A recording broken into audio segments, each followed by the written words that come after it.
Sunken swimming pool case studies. House in Pattaya. House in Buriram. House in Pranburi, the Sea Crete Huerhin Hotel, and Darasamui Beach Resort. Before starting, Tesla Engineering conducted a cone penetrometer test to analyze soil conditions and design the ground improvement process.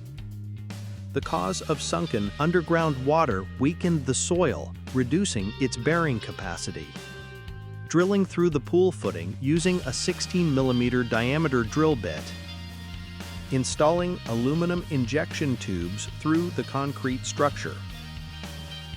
A laser level system was installed to monitor the precision of the structure lifting. Injecting expandable polyurethane foam into the voids beneath the pool slab.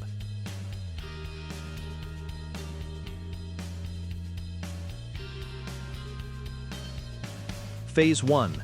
Compacting weak soil and increasing its load-bearing capacity. Phase 2. Once the soil is sufficiently compacted, the structure starts to rise visibly. The polyurethane foam fills the voids and displaces underground water, ensuring full support.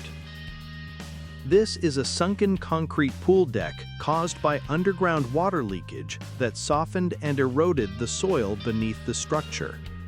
Our team drills through the concrete slab using a 16mm diameter drill bit to prepare for polyurethane injection. Expandable polyurethane foam is injected into the voids beneath the pool slab. It expands rapidly, filling the gaps and compacting the soil underneath. The continuous expansion of the foam creates upward pressure, generating lifting force to raise the sunken concrete. The result? A perfectly leveled pool deck, no demolition required, completed in just 1 day. Tesla Engineering, experts in slab lifting and ground stabilization using world-class PU foam injection technology.